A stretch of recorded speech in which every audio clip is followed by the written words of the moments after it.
Le premier avantage de l'allaitement maternel, c'est que le lait est vraiment l'aliment qui est le plus adapté au bébé, puisqu'il va évoluer selon les besoins du bébé. Ensuite, il y a quelque chose qui est très bien, c'est qu'il est pratique, puisque c'est prêt, toujours à disposition, à bonne température, et qu'il est fabriqué en quantité suffisante. Le lait maternel a un rôle protecteur durant la première année de la vie de l'enfant sur ce qui concerne les maladies infectieuses, et notamment les infections intestinales. Il a aussi un rôle important dans la prévention de l'obésité.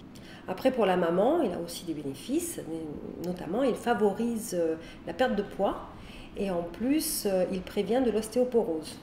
Il y a d'autres avantages, mais ceux-là, ce sont les principaux.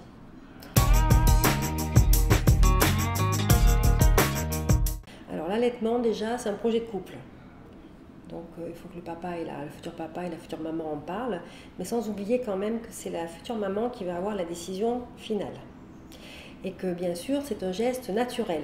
Mais qui dit naturel, au début à la maternité, ne va pas forcément rimer avec simplicité et facilité.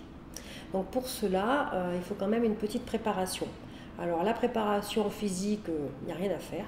Parce que le sein se prépare tout seul, pas de souci. Par contre, pour ce qui est de l'information, il est fortement conseillé aux futurs parents de s'informer pour éviter d'avoir des idées fausses et d'avoir aussi en tête que il faut que le bébé quand même ait tété le plus tôt possible après l'accouchement.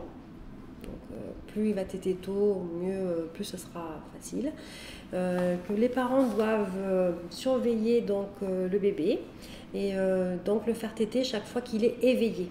Un bébé ne pleure pas forcément parce qu'il a faim. Un bébé exprime une préoccupation et il veut attirer l'attention qui lui est indispensable. Donc il va pleurer, mais ça peut être parce qu'il a trop chaud, il a trop froid, il est en train de digérer, mais pas forcément parce qu'il a faim. Mais il y avait aussi la position de la maman qui était importante, donc ne pas hésiter à s'installer confortablement et avec le bébé dans une bonne position pour qu'il puisse ouvrir grand sa bouche. Parce que si il n'ouvre pas grand sa bouche et qu'il ne prend pas le maximum de l'aréole, eh bien on risque d'avoir des douleurs et on risque d'avoir aussi des crevasses. Il est important que les mamans se reposent entre les tétées. Les enfants n'ont pas le même rythme de sommeil, donc il faut vraiment qu'elles se reposent, qu'elles mangent de façon équilibrée et variée.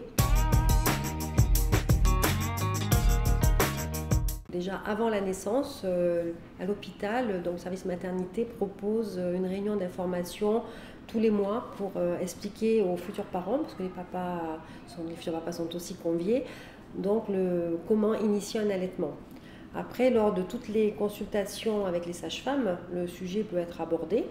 On aborde aussi le sujet lors des préparations à la naissance et à la parentalité. Il y a aussi des actions qui sont menées au niveau mondial tous les ans depuis 1992. Donc ça s'appelle la Semaine mondiale de l'allaitement maternel et elle donne lieu à des réunions, des expositions, des débats. À la sortie de la maternité, comme ce sont des sorties qui sont de plus en plus précoces, donc nous travaillons avec les sages-femmes libérales, en association avec les sages-femmes libérales, les médecins de ville, les pédiatres, dans le cadre des sorties PRADO, le programme de retour à domicile.